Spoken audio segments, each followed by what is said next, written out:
Welcome into the checklist, brought to you by Secure Mac. I'm Ken Ray. I'm Nicholas Raba. And I'm Nicholas Tacek. Have you had a busy year so far?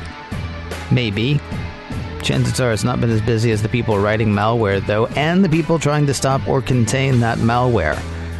Well, there are always threats, of which to be aware, the last few months of 2016 were kind of quiet in terms of sightings of new Mac malware. That may have been the calm before the storm. It's the beginning of March as this show is released, and yet 2017 has already seen a plethora of newly discovered malware targeting the Mac.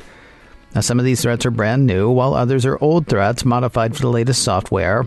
Some are simplistic and poorly coded, while others are professional-grade malware with dangerous capabilities. On today's checklist, 5 recent malware threats and a bonus item, how to minimize those threats. Now, this show goes live on the 2nd of March, 2017, and I mention that just to give you an idea of how fast and furious this has all been. The 5 pieces of malware that we're hitting today are Fruitfly, which came to public attention on the 18th of January, 2017, Mac Downloader, February 6th, 2017, Downloader Word Macro Malware, February 6, 2017, Proton Rat, the 7th of February, and finally the resurfacing of X-Agent Complex Malware, which hit on the 14th of February, 2017. That's a crazy amount in a very short time. Let's go ahead and jump right in with the first one of the year, I suppose, Fruitfly. Yeah, it was a pretty hectic start to the year, and the prize for the first new piece of Mac malware of 2017 goes to a threat that Apple dubbed Fruitfly. The existence of this piece of malware was first brought to light about halfway through January, but there are some indications that this particular threat might have been making the rounds for much, much longer than expected. It was first spotted by an IT administrator who noticed some weird network traffic coming from one of his Macs. And after that, the malware quickly caught the eye of the security industry. So, what does this piece of malware do? Well, the Fruitfly malware appears to be purpose-built for corporate espionage. It contains code to capture screenshots, access the webcam on an infected Mac. There are also ways for it to map out and connect to other devices that might be on the same network as that infected system. Basic remote control functionality, so the bad guys can kind of, I guess, basically take complete remote control. You move the mouse, open files, close files, remove files, all that stuff. And then there's additional capabilities for it to communicate with a command and control server. Malware normally will communicate with a command and control server in order to download new malware components or upload the pilfered data and just receive further instructions from the malware author. Kind of gives it a way to update and change tactics if need be. As far as where this particular piece of malware came from, it was first identified in the wild in a biomedical research institution. But there's no specific indication where it came from before that. However, as security researchers were analyzing the components of this malware, they discovered a number of indications that this threat has actually been around for quite some time. The code uses some really archaic system calls for capturing screenshots and accessing the webcam, both of which could be accomplished with much more modern and streamlined system calls. Additionally, other parts of the code reference old versions of Mac OS dating back to 2014, and the creation date timestamp on one of the components goes back to January 2015. Now, while file creation modification dates can be easily changed, researchers also discovered some malware targeting Microsoft Windows that used the same command and control servers that Fruitfly used. Those were discovered on VirusTotal, which is a platform used by security professionals to share and analyze malware samples. So from that website, they could determine that the Windows-based malware samples were uploaded all the way back in summer of 2013. So this malware author has been around for a while, and when you add up all those kind of indicators, it looks like this malware might have been flying under the radar for years. So, as far as what kind of risk it poses to your everyday user, it's a good news, bad news situation. The good news is that Apple quickly added protection to macOS for the Fruitfly malware. The bad news, again, is that this threat might have been making the rounds for years. It does appear to have been specifically targeting biomedical research institutions, so luckily it's unlikely to have posed much risk to most users outside of those specific settings. There's one thing that leaps to mind when you say outside of those specific settings. I'm thinking of, I used to have a horrible habit, back when I worked for other people, of if they gave me a laptop, that laptop kind of sort of became rather quickly a combination work, personal use machine. I mean, are we assuming that this doesn't pose much of a risk to the average user because the average user would keep those two things separated if they were working in something sensitive like a biometric facility or a biomedical facility? Or are we thinking, well, if you don't work for a biomedical research facility, then you're probably fine. But if you do, you need to be aware. I'd say probably the second one there. I know that a lot of companies have gotten more strict in recent years as far as employee equipment. So, that laptop they let you take home, a lot of times now they'll try and lock that down. So you can't make changes or install software other than what they want you to have on there. You have to have anti-malware software installed. So those things can limit that kind of risk. But it would definitely be something to be aware of if you're in one of those industries and you're using a Mac, just that there are people targeting you.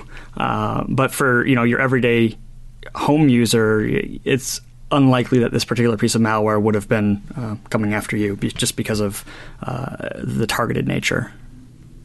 Item number 2 on the checklist, or the second piece of malware with which we're dealing and with which we dealt this year, the Mac downloader malware. Yeah, so this one, again, is industry targeted from what we're seeing. In early February, this piece of Mac malware was discovered, this time targeting defense industry as well as the human rights advocates out there. It posed as an installer for Adobe Flash Player as well as Bitdefender adware removal tool. The threat turned out to be poorly written and consisted of bits and pieces of code from another source that were kind of cobbled together by the malware's author. The primary purpose of this piece of malware appears to be stealing information from infected Macs, including the user's keychain along with their username and password. Can I ask you a question really quickly? I remember reading about this when actually I talked about it on Mac OS X as well. And when it was discovered, almost immediately people said, yeah, I mean, exactly what you said, poorly written, bits and pieces of other pieces of malware. I'm curious, when you say what it does is it steals this information, but then everybody also says it was really poorly written. Did it actually steal the information, or did it just attempt to steal the information? And if it actually stole the information, isn't it well written enough? I guess up to the point where it was discovered by security firms and they were able to take steps to shut down the command and control servers. Up until that point, technically, it should have worked. So, yeah, there could be some people who were affected by it. But once it was discovered, it was taken down pretty quickly, which does limit that. Okay. So, written well enough to at least partially work. But, when you kind of are, cobbling together bits and pieces of code from Google searches and code websites where it might not be exactly applicable to the situation. Yeah, this author probably didn't know exactly what they were doing. So written well enough to steal, but not written well enough to defend itself, say. Yeah, that would be,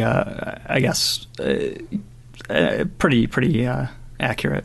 Okay. I apologize. I interrupted you in the middle of it. We're up to, so where did this one come from? Do we know, or where do we think this one came from? Well, according to security researchers who discovered this threat, the malware was first found on a website impersonating an aerospace firm. The website was previously used in similar spear phishing campaigns against the defense industry as well. As far as risk goes on this one, the command and control servers used by this piece of malware were quickly taken down, which, when coupled with the poorly written nature of the threat, broke the malware's method of embedding itself on infected computers. Additionally, the malware appeared to target very specific groups, and it's unlikely to have ever been a problem for most users outside of those groups. Now, as far as kind of what happened when the command and control servers were taken down, a piece of malware normally, as part of the steps it takes when it's infecting a computer, is to set up something called persistence, which is how the malware can launch itself every time your computer reboots, or kind of keep itself present on the system, so it doesn't have to require the user actually physically double-clicking the file every single time in order to launch the malware. Now, this particular piece of malware relied on its command and control servers as part of that step in gaining persistence on a system. So basically it's able to run that first time, but then when it couldn't connect to its servers, it basically failed and couldn't stay running after the computer was rebooted at that point.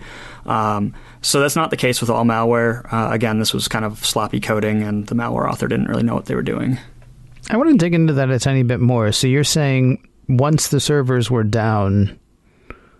Okay, so when you say persistence, the idea then is that the malware is going to keep running whether it can get back in touch with its CNC server. Is that correct? Exactly. It would be like a startup item, something that automatically starts whenever you reboot your computer. So why would it keep running if it couldn't get in touch with the CNC server? Is the hope by the malware author that, maybe the server goes down for a while, but the next time the server's back up, it's able to send the information? I mean, I'm curious what the point of persistence would be. If there was, if the server was down temporarily, or if the computer wasn't on a Wi-Fi network temporarily because the user was traveling or whatever. It's not going to just immediately give up. It'll try. Most malware will try a few times to phone home, but in this particular case, the servers were taken down really quick, and the bad guy didn't have access to them anymore. Okay. Moving on to the next item on the list, downloader, the Word. This one was, I remember this one too. It was weird. The Word macro malware. It was sort of like opening up a package with nothing inside, if I understood it correctly. But tell me a bit more about it. So this one was discovered the same day as the one we just talked about, Mac Downloader. In an even weirder twist, it has a very similar name, Downloader. Beyond that, however, the similarity ends. The similar name wasn't meant to confuse people. Downloader isn't a new piece of malware overall. Just new in the sense that it's now targeting Macs. It's been making the rounds on Windows for a few years now. So what this piece of malware does, Downloader arrives as an email attachment in the form of Microsoft Word document. When a user tries to open the attachment, an alert appears letting the user know that the Word document contains macros that needs to be activated. Macros, they're a feature found in Microsoft Word that could automate various aspects of a Word document, and macros have previously been used to spread malware. The macro in this particular Word document actually executes a binary file, which in turn checks for the presence of Little Snitch, which we've talked about before. Little Snitch could alert the user of a presence of a threat, and it attempts to connect to a remote site to download the malware payload if Little Snitch isn't present on the system. This piece of malware arrives as an email attachment, and it appears to be part of a phishing campaign. The user risk level on this one, fortunately, there are a number of hoops that a user must jump through in order to be infected by the particular piece of malware. First, they need to receive the phishing email with the infected Word document attached. Then they need to actually open the email and download the file. Then they need to actually have Microsoft Office installed on their system and attempt to open the Word document. Then they need to click a button to activate the embedded macros in the Word document. Then they need to not be running Little Snitch on their system. Then, and only then, could they be fully infected with the payload. So the bottom line is, don't open attachments from strangers, And don't activate macros when opening a Word document unless you're absolutely, positively certain that the file is clean. And even if you may know the person or recognize the person's email account or name, every now and then your friends you receive email from, you're like, hey, I just got this file from this person I know, and they very well may be infected with some piece of malware, which is connecting with their email clients, sending out stuff to you. Yeah, I've got 2 friends who about every 3 months I get an email from them that it's obvious that I don't even know if they know that the emails are going out, honestly. But it's obvious that they've been... I don't click on it, I guess is the best way to put it. Because, yeah, I mean, and they're both fairly savvy. But, yeah, every now and then, even though I know their names, yes, don't click on the link or don't click on the downloader or what have you. Yeah, I sent a email to Nick a couple weeks back without proper description of what the email was that I was sending him. Mm-hmm. And I think he was about to open it, but not sure if he did. I don't remember which one was that. Oh, was that the one I opened on my phone and shouldn't have, or? I think so. I think I was okay. I was okay whichever way I opened it, but after the fact, I was kind of wondering what was going on. All right, wait a minute. What? I can't remember exactly what it was. It was something that was, I think it was one of the recent, threats that could, trigger one of the security vulnerabilities. It was either on Mac OS or iOS. I want to say maybe it was iOS, and I opened it on my Mac, vice versa. It was, if I had opened it on the other platform, it would have probably caused problems. Okay. I don't remember the exact details. All I know is I was a little mad that I got this email and wasn't expecting it. Wow. But goes to show, don't even trust the people you know. Yeah. Well, and I gotta say, and no offense to you guys, but that actually makes me feel a tiny bit better about the hazards that I face every day. Yep. If the two of you are like, wow, I almost did something dumb, then I'm like, hey, cool. I feel a tiny bit better about all the times I've almost done something dumb.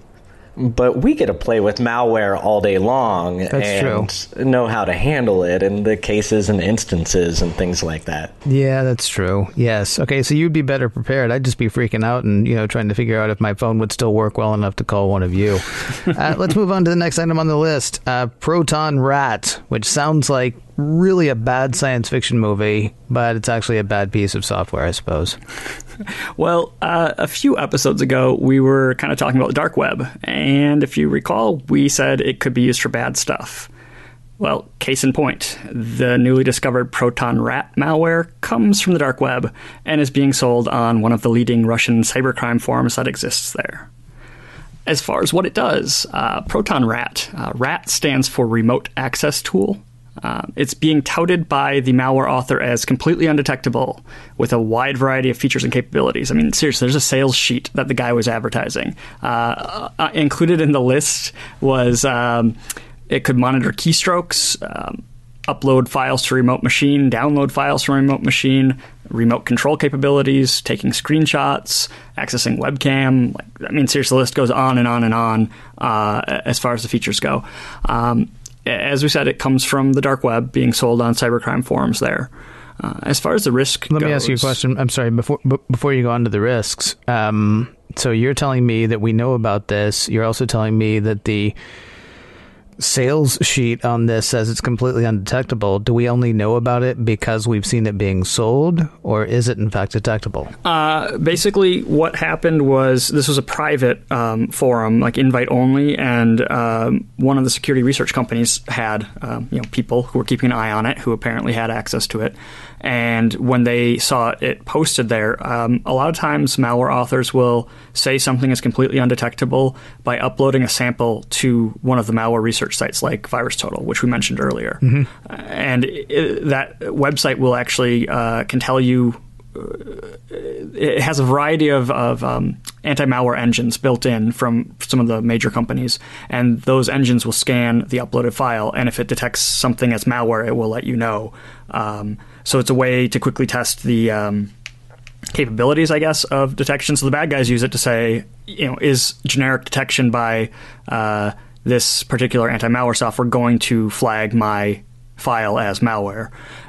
So if it passes with no detections, they'll consider it undetectable. Now, the list of engines, malware engines on VirusTotal and similar sites aren't complete. It's just companies that have opted into it. So it's not necessary. I mean, there was more in this case, more of a marketing thing. But no, this wasn't known about outside of that particular cybercrime forum before a security company reported on this. I believe there are samples available now for analysis. Analysis of this particular one's kind of ongoing because there's actually a bit of a barrier to entry, which was the steep price for the malware. Yeah, I apologize. I know that's one of the reasons. Again, part of the good news, bad news. You were about to hit the user risk level on this. Yeah, and again, good news, bad news on this one. The good news is that the initial high price of the malware. Originally, the malware author was trying to sell it for equivalent of $100,000 US in Bitcoin. Later on, he lowered that to $40,000 US. That might have been enough to limit its use to very specific targeted attacks by bad guys who had really deep pockets. Bad news, the author realized it wasn't selling at that price, so he started offering it at a much lower price, about $200 US, for use against a single Mac. In other bad news, the malware was signed by a valid developer ID certificate from Apple, which meant that Gatekeeper wouldn't have initially been enough to stop the threat from running. Anybody can pay Apple $99 to join the developer program and get a developer ID certificate. So it's not a huge barrier to entry there. The initial report I saw on this particular piece of malware was saying, they had a valid developer ID certificate. That's really advanced. That's really complex. And that's not really the case. It's seriously anybody with $99 can get one. On the plus side of things, Apple's aware of the threat. They included detection capabilities in the latest update to XProtect, which is some of their built-in anti-malware feature in macOS. And it's also a good bet that Apple revoked that particular developer ID certificate used by the malware author. But because the author could, under a different name, pay another $99 and get another certificate, the threat is definitely one to keep an eye on further for future developments. I remember when there was, it's part of the problem with the iOS App Store, and I don't want to say problem, but I guess it has been acknowledged as a problem though. Pretty much what they're checking for in the iOS App Store is to make sure that the application is not doing anything just, readily seen as wrong, and they're also making sure that it's not going to crash. Mostly what they're doing, it seems, is just making sure it works, and I guess they're running some checks to make sure it's not doing anything bad that they know to look for. Talk to me about, do you know much about the review process on the Mac side? Do they dig a little bit deeper? Do they look for more threats like these, I suppose, or is it sort of the same thing where it kind of churns through, and then if there's a problem discovered later, they go back and fix it quickly? Yeah, it's much more the second case. As far as the review process goes, a lot of it's automated, usually checking for, what are called private system calls. That's stuff that Apple uses in their own software, right, but they haven't opened that up to developers publicly. They haven't provided documentation on it, so they don't want you using it. So they'll check for private system calls and reject your app if you use those. They'll check for, a handful of blatant attempts at doing bad stuff, I suppose. They'll check to make sure your app doesn't crash.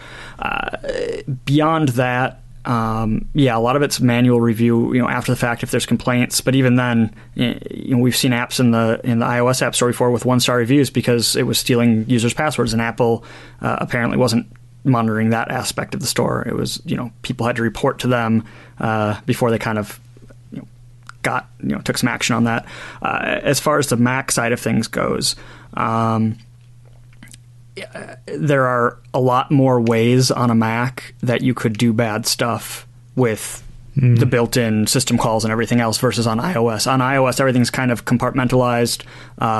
It's also what is actually sandboxing is what it's called. Every app can only play in its own sandbox and can't interact with other apps in their sandboxes. So on Mac, sandboxing is in place in the Mac App Store. It's a requirement for new apps that are submitted, but there's a lot of other ways an app could still do damage even if it was sandboxed on a Mac compared to iOS. So Apple's review process kind of isn't enough in all cases. In this particular case, because it was a developer ID application, that means the developer is going to be distributing it outside of the Mac App Store, outside of the iOS App Store. They normally would be like if you sold software just directly on your website. Apple allows that. We've talked about the security settings before, allow apps from identified developers and Mac App Store. So in this case, the developer just paid the $99, and there is no review for developer ID applications because you don't have to submit it to Apple. They don't have to approve it for the App Store because you're not distributing in the App Store. The defense in that case is that Apple can revoke the certificate if they later find that an app is doing naughty things. And then once the certificate is revoked, the app cannot run on computers. So even if you downloaded it later on, once Apple yanks the developer ID certificate, the app can't run. We've got one more piece of malware that we're going to hit before we get to ways to sort of minimize your exposure, let's say, or protect yourself in a way. The last one we're going to hit today, though, is the resurfacing of the X-Agent complex malware. Well, Valentine's Day, which recently passed us by, is known for hearts and flowers and lovey-dovey greeting cards, and not normally known for Mac malware, but apparently 2017 is not a normal year. Complex malware isn't anything new, but this particular component or variant of it is. The X-Agent malware, which appears to be part of the well-known complex malware family, is, once again, kind of malware, seems like a trend here, targeted espionage. It checks for system hardware and software information, grabs information on installed files, running processes, takes screenshots, steals browser passwords stored in Firefox, which I think we've hit on before as far as dangers of storing passwords in the browsers. It sends all that data to a remote command and control server. What sets the new component of Complex apart is that it's also checking for the presence of iOS device backups that were made through iTunes and thus stored locally on the infected computer. That's different than if you're using iCloud for your iOS backups, in which case the backups are stored on Apple servers in iCloud. Now, in the security community, there's some debate as to whether or not the malware is actually attempting to steal the entire iOS backup file, because those can get extremely large. I mean, gigs and gigs, huge, and would take forever to upload. But there's a possibility that it's handling them on a case-by-case basis, because iOS backups can be extracted into much smaller, easier-to-handle chunks of data. So the attacker might only need to grab the one specific part of a backup that they're interested in. As far as where it comes from, the X-Agent component of Complex is believed to come from a state-sponsored cyber espionage group in Russia. The same group was involved in the Democratic National Committee hack last year.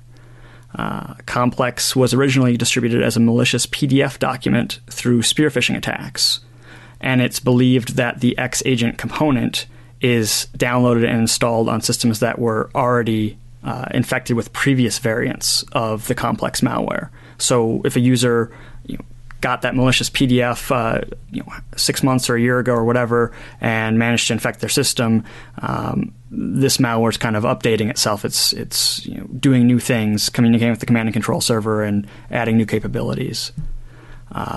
So as far as risk goes, the risk posed by X-Agent can vary for each user depending on their job or the industry they work in. Previously, Complex has been known to target aerospace and defense corporations, the DNC, and other similar industries.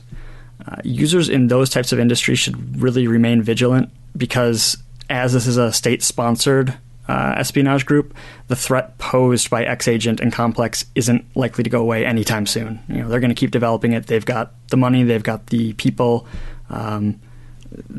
It's professional grade. I mean, it's serious. So that's a whole bunch of stuff, some of which it sounded like I don't want to say nobody needs to worry about, but very specific groups of people need to worry about. But it's the kind of stuff of which we should all be aware, and of course against which we should all be vigilant. Talk to me about some of the steps that we can take to sort of minimize some of these threats. The first one, you want to stay on top of updates and security patches for your apps and macOS itself. Many times, malware makes it onto a system that is running older versions of macOS or apps that have security vulnerabilities.